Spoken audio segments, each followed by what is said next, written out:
That's not a comic book. Now that's a comic book. Okay, folks. Speaking of things too dark for a kid to read, The Vision, Volume 2. Guys, this is just sad. Like, I don't know how to feel anymore. I don't know if there are feelings to be had anymore after this. It's a hard read in like a good way, but it is a really hard book to get through. You just have so much going on, and it sucks.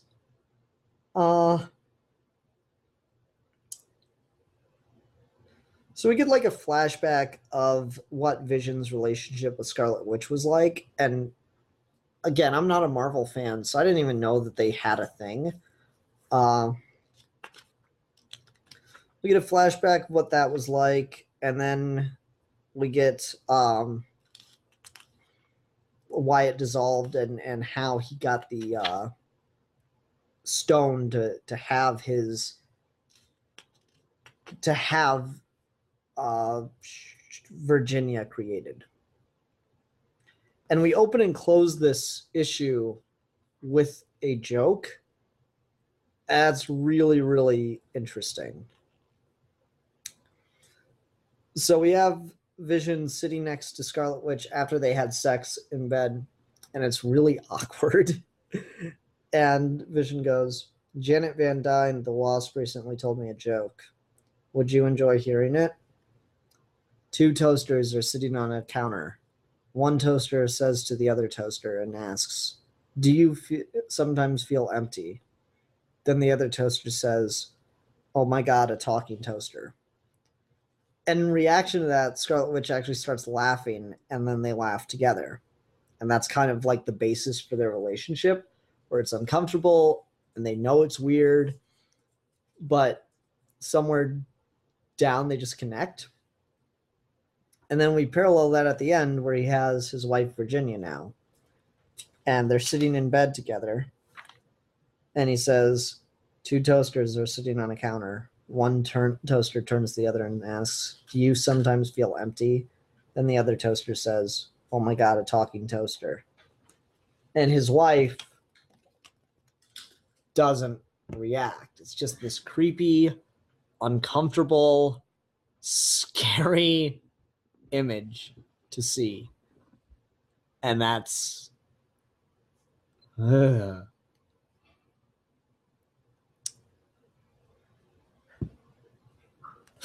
it's just unsettling, y'all. So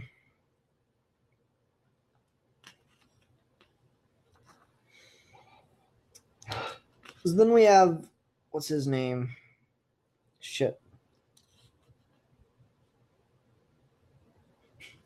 Victor, who is basically Vision's brother, another creation of Ultron, comes to live with them for an issue. And he really interacts well with and gets to know the family, and they collectively love him. And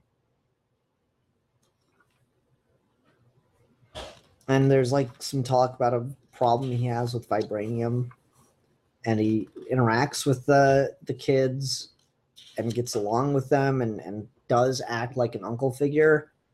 And then it's all revealed that he's been essentially sent to spy on them by the Avengers to figure out what's been going on.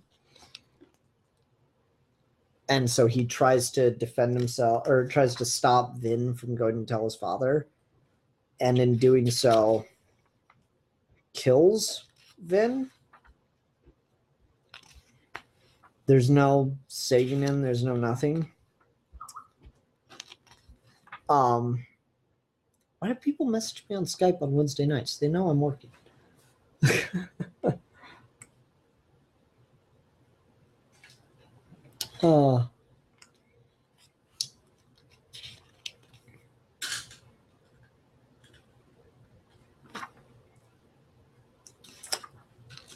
So Vision's son dies as a result of indirect reaction from the Avengers.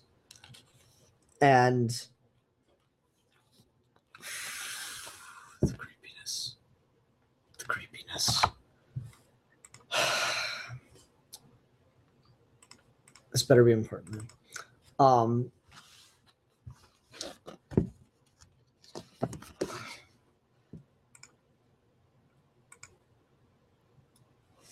Dude, not right now, man.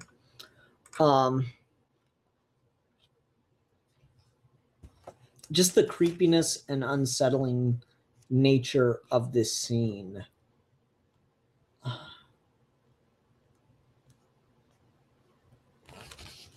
Of Vision clicking a lighter on and off, sitting alone in a dark room.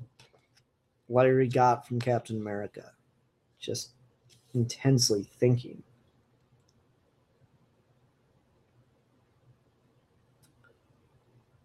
I love this conversation that he has. Wife, our recent home incarceration has provided me with time to think, and I have spent this time thinking about my brother, Victor Mancha. How is Victor alive?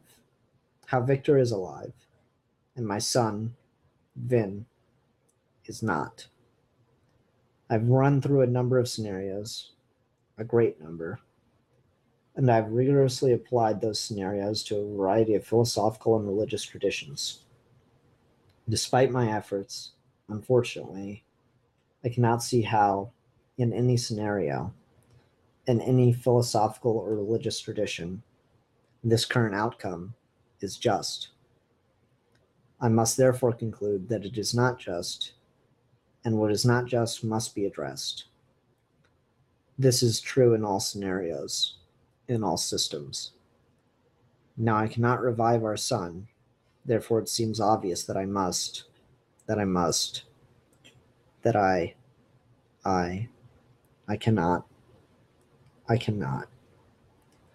I am the Vision of the Avengers. I saved the world 37 times.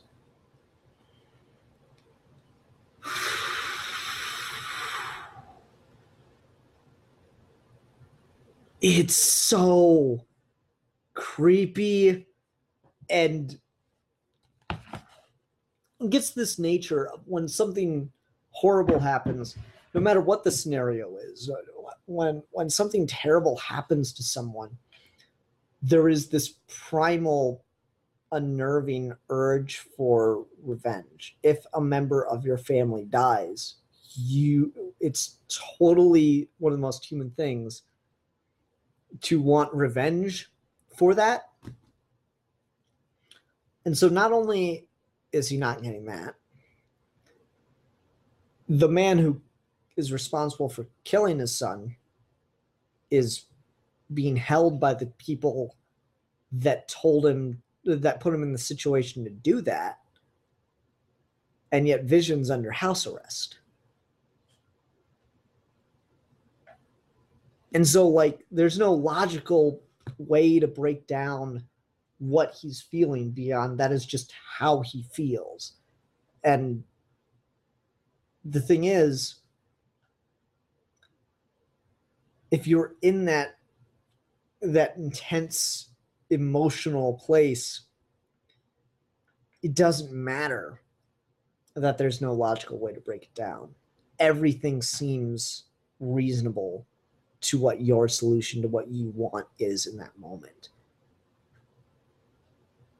And so he is just lost. And it's scary, man.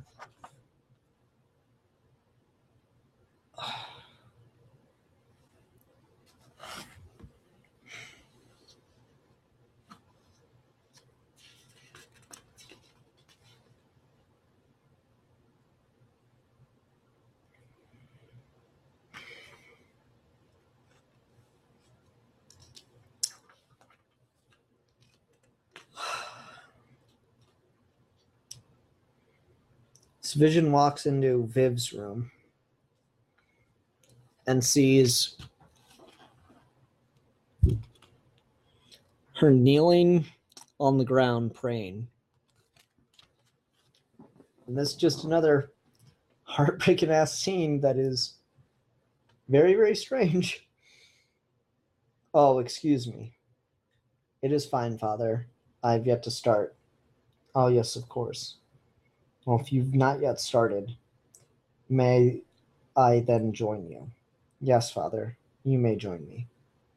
I am praying for Vin's soul to be at rest. I see. I do not know if there is a God. It seems unlikely. Yes, it does seem unlikely. I also do not know if Vin had a soul. That too seems unlikely. Yes. So first I pray that there is a God. Then I pray that Vin had a soul. Then I pray for God to allow Vin's soul to rest. If that order is satisfactory, Father, then perhaps you'll follow me. Yes, Vin. Yes, Viv. That will be fine. Please let there be a God. Please let there be a God. Please let my brother have a soul. Please let my son have a soul. And please, God, let my brother rest. And please, God, let my son rest. Amen. Amen.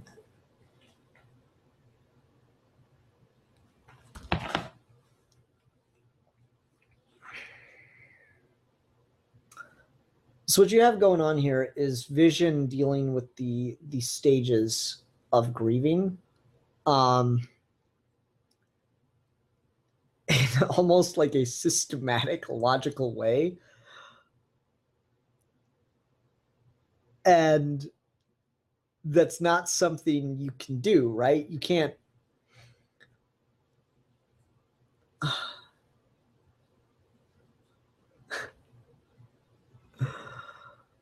You can't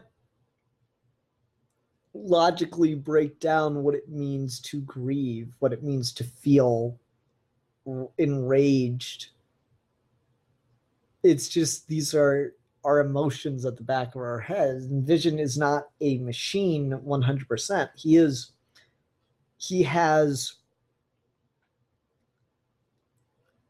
some level of biology to him. He's a synthesoid. And so that's why he differs from Ultron, right? But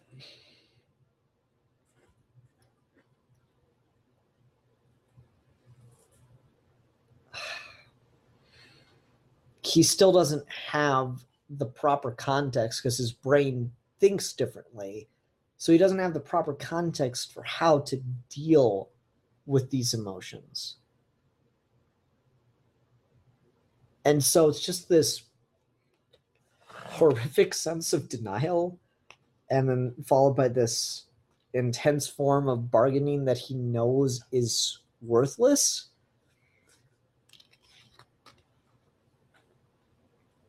And then you get the big moment, which is that he's not able to just deal with stuff. And then, of course, I mean, just the absolute worst.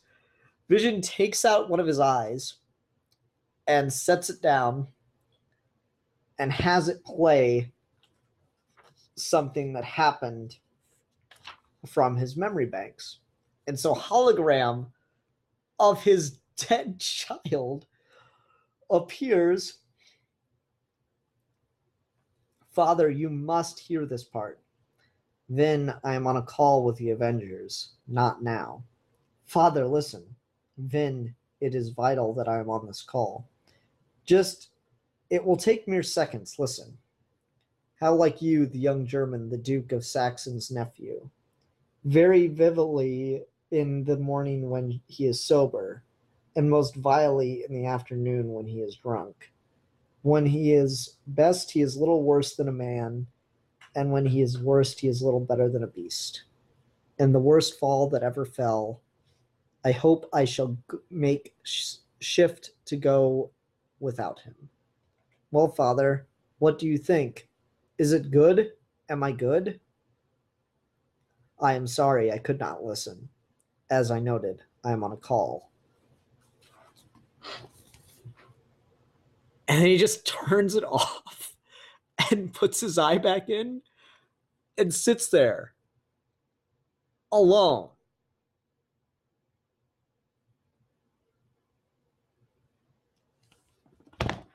he looks at this memory of his son as he ignored him. And this is where we get the line that gives each volume its title. Volume 1, little worse than a man, volume 2, little better than a beast. When he is best, he is a little worse than a man, and when he is worst, he is little better than a beast.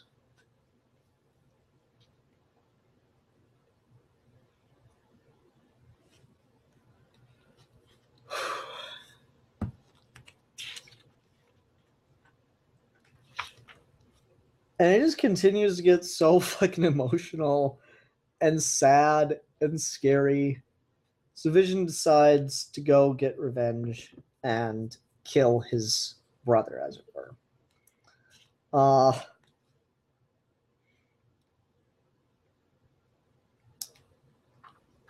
And so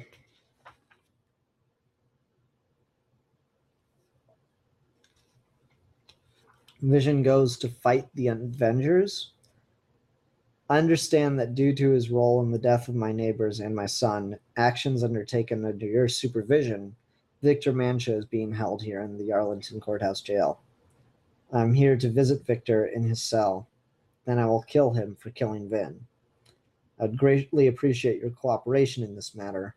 However, I do not require your cooperation in this matter. And then he just fucking trashes the Avengers without effort. And it's intercut with Viv being told by Virginia about why the situation they're in is the situation they're in.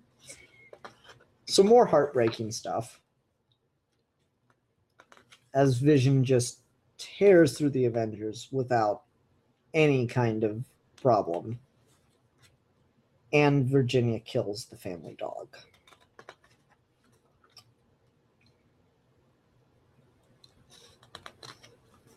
And then, as Vision goes to finally get his revenge, at the last minute, a red hand comes through Victor's chest, rips out his mechanical heart, and it's Virginia.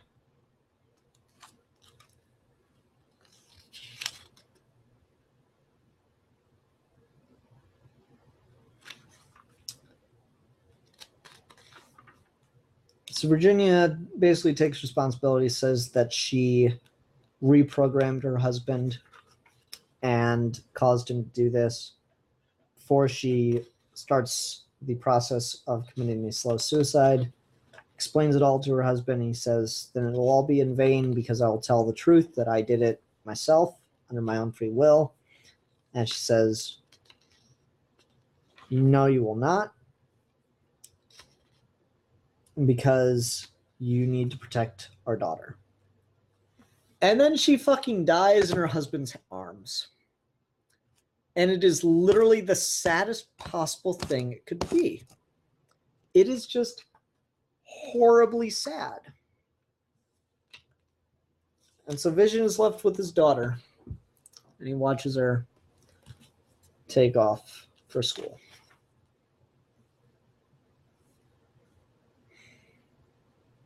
As he also plans on creating his wife. I would not call this a happy ending in any way, shape, or form. God, has Tom King done a happy ending before? I would definitely not call that a happy ending. I think this cover is rather poignant.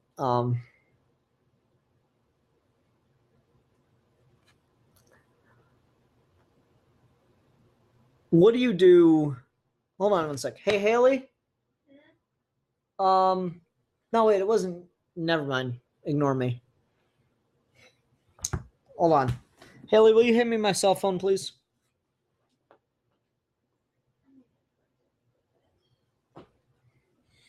All right.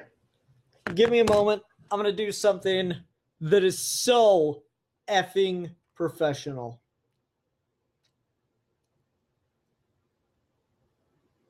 Okay, let's see here. I'm going to call my mom on air. What's the question? It's a question only she can answer. What's the question? She's the only one that's going to be able to answer it, Haley. You're not going to know the answer, which is why I didn't ask you. Okay. Let's see if I can get through to my mom. You guys can hear that? Yes, no? Hear the ringer?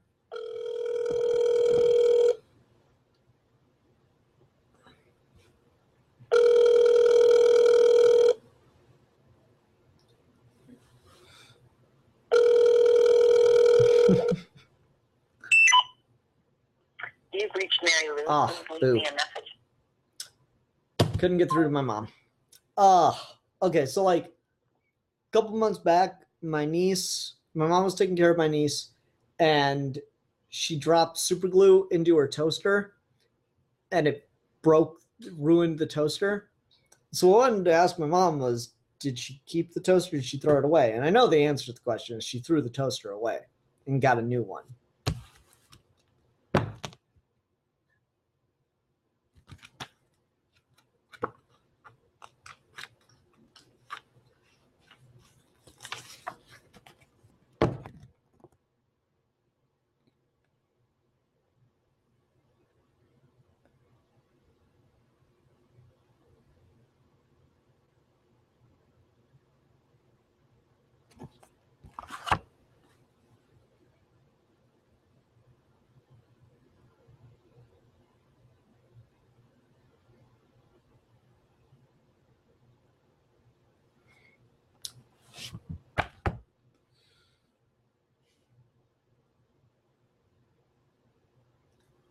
You can't do that with a loved one.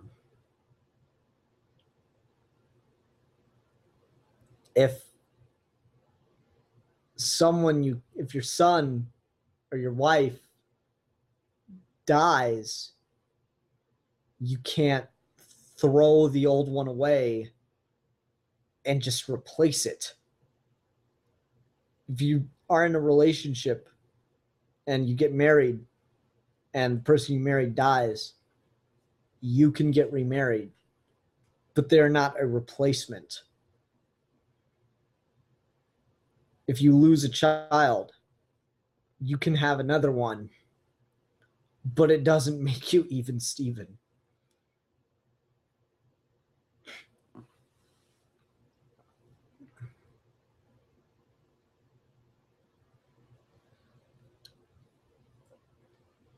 And that is just horrifying. This is so unnerving in so many ways. Ugh, what is this life?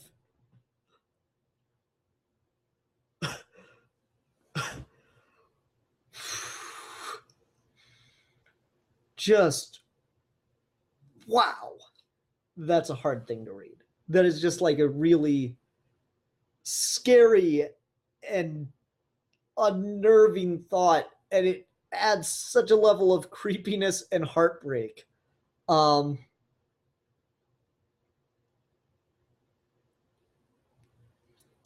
Holocron asks, is this book in canon? Yes, this is still in canon. And it's weird because King's not writing Vision anymore. I don't know what people are doing with this. With like Viv Vision has taken off as a really popular character. Cool. I'm glad. The fuck are the implications after the fact? Jesus Christ. Oh man.